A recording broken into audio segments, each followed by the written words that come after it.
Donald Trump ಎರಡನೇ ಬಾರಿ ಅಧಿಕಾರಕ್ಕೆ ಬಂದ ನಂತರ ಒಳ್ಳೆ comedy night with Kapil show ನಡೆಸಿದಂತೆ ನಡೆದುಕೊಳ್ಳುತ್ತಾ ಇದ್ದಾರೆ. ಚೀನಾವನ್ನು ಸೂಪರ್ ಪವರ್ ರಾಷ್ಟ್ರವನ್ನಾಗಿ ಮುನ್ನಡೆಸುವುದನ್ನು ತಡೆಯುವ ಹುಚ್ಚೋ, ನಾನೇ ವಿಶ್ವಕ್ಕೆ ಸರ್ವಶ್ರೇಷ್ಠ ನಾಯಕ ಅಂತ ಬಿಂಬಿಸಿಕೊಳ್ಳುವಂಥ ಚಟವೋ ಗೊತ್ತಿಲ್ಲ.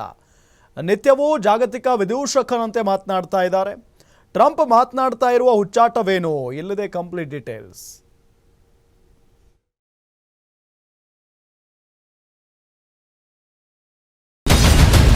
ಆಪರೇಷನ್ ಸಿಂಧೂರ ವಿಚಾರದಲ್ಲಿ ಟ್ರಂಪ್ ಯೂಟರ್ನ್. ಕದನ ವಿರಾಮಕ್ಕೆ ನಾನು ಕಾರಣನಲ್ಲ ಎಂದಿದ್ದಕ್ಕೆ ದೊಡ್ಡಣ್ಣ. ಅಮೆರಿಕ ದಿನೇ ದಿನೇ ದೊಡ್ಡಣ್ಣನ ಪಟ್ಟ ಕಳೆದುಕೊಳ್ತಿದ್ರು. ನಾನೇ ವಿಶ್ವಕ್ಕೆ ಸರ್ವಶ್ರೇಷ್ಠ ನಾಯಕ ಅನ್ನೋ ಹುಚ್ಚು ಆ ದೇಶದ ಅಧ್ಯಕ್ಷರಿಗೆ ಹೋದಂತಿಲ್ಲ. ಭಾರತ ಪಾಕಿಸ್ತಾನದ ನಡುವಿನ ಸಂಘರ್ಷದ ನಡುವೆ ಬಂದು ನಾನೇ ಕದನ ವಿರಾಮಕ್ಕೆ ಕಾರಣ ಅಂತ ಘೋಷಿಸಿಕೊಂಡಿದ್ರು. ಆದರೆ ಈಗ ದೋಹಾದಲ್ಲಿ ನಡೆದ ಸಭೆಯಲ್ಲಿ ಆಪರೇಷನ್ ಸಿಂಧೂರ ನಡೆದ ಬಳಿಕ ನಡೆದ ಕದನ ವಿರಾಮಕ್ಕೆ ನಾನು ಕಾರಣನಲ್ಲ ಅಂತ ಹೇಳುವ ಮೂಲಕ ಮತ್ತೊಮ್ಮೆ ತಾವು ಜಾಗತಿಕ ವಿದೂಷಕ ಅಂತ ಸಾಬೀತುಪಡಿಸಿದ್ದಾರೆ. And I had a little problem with Tim Cook yesterday. I said to him, Tim, you're my friend. I treated you very good. You're coming in with $500 billion, but now I hear you're building all over India. I don't want you building in India. You can build in India if you want to take care of India, because India is one of the highest tariff nations in the world. It's very hard to sell into India. And they've offered us a deal where basically they're willing to literally charge us no tariff. So we go from the highest tariff, you couldn't do business in India. We're not even a top 30 in India because the tariff is so high. ಭಾರತದ ಏಳಿಗೆ ಕಂಡು ಹೊಟ್ಟೆ ಉರಿದುಕೊಂಡ್ರ Trump. ಭಾರತದ ವಿರುದ್ಧ ವ್ಯಾಪಾರ ಯುದ್ಧ ಸಾರುವ ಹುನ್ನಾರ. ಚೀನಾ ಈಗಾಗಲೇ ಅಮೆರಿಕವನ್ನ ಹಿಂದಿಕ್ಕಿ ಎಲ್ಲಿಗೋ ಹೋಗಿದೆ. ಭಾರತ ಸೂಪರ್ ಪವರ್ ಆಗೋ ದಾರಿಯತ್ತ ಸಾಗುತ್ತಿದೆ.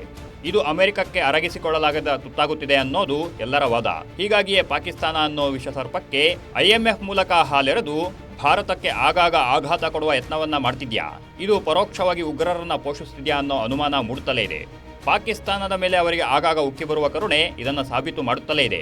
ಒಂದು ಕಡೆ ಪಾಕಿಸ್ತಾನ ಗನ್ ಹಿಡಿದು ಟೆರರಿಸಂ ಮಾಡ್ತಿದ್ರೆ, ಅಮೆರಿಕ ವ್ಯಾಪಾರದ ದಾಳ ಉರುಳಿಸಿ ಟ್ರೇಡ್ ಟೆರರಿಸಂ ಮಾಡ್ತಿದೆ ಅನ್ನೋ ಅನುಮಾನ ಸೃಷ್ಟಿಯಾಗಿದೆ.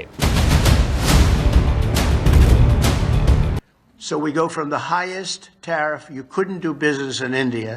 We're not even a top 30 in India because the tariff is so high, to a point where they have actually told us, I assume you too, Scott, you were working on that also, that there will be no tariff, right? Would you say that's a difference?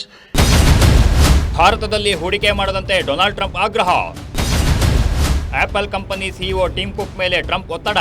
ಸದ್ಯ ಭಾರತದಲ್ಲಿ ಅನೇಕ ದೊಡ್ಡ ದೊಡ್ಡ ಅಂತಾರಾಷ್ಟ್ರೀಯ ಕಂಪನಿಗಳು ಹೂಡಿಕೆ ಮಾಡಲು ನಾ ಮುಂದು ಅಂತ ಬರ್ತಿವೆ. ಅದರಲ್ಲಿ ಆಪಲ್ ಕಂಪನಿ ಕೂಡ ಒಂದು. ಇದು ಟ್ರಂಪ್ಗೆ ಹೊಟ್ಟೆ ಉರಿ ತಂದಿಟ್ಟಿದೆಯಾ? Don't know. ಆದರೆ ನೀವು ಭಾರತದಲ್ಲಿ ಹೂಡಿಕೆ ಮಾಡೋ ಅವಶ್ಯಕತೆ ಏನಿದೆ ಅಂತ ಆಪಲ್ ಕಂಪನಿ CEO ಟಿಮ್ ಕುಕ್ರನ್ನ ಕೇಳುವ ಮೂಲಕ ಟ್ರಂಪ್ ಭಾರತೀಯ ವಿರೋಧಿ ನೀತಿಯನ್ನ ಅನುಸರಿಸುತ್ತಿದ್ದಾರಾ ಅನ್ನೋ ಅನುಮಾನ ಮತ್ತಷ್ಟು ದಟ್ಟ ಮಾಡಿದ್ದಾರೆ.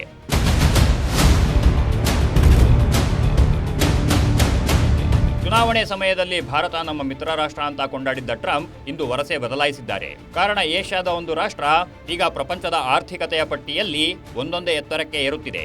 ಇದು ಟ್ರಂಪ್ ಅಸಹನೆಗೆ ದೊಡ್ಡ ಕಾರಣವಾಗಿದೆ. Gopal Kulkarni, news desk, guarantee news.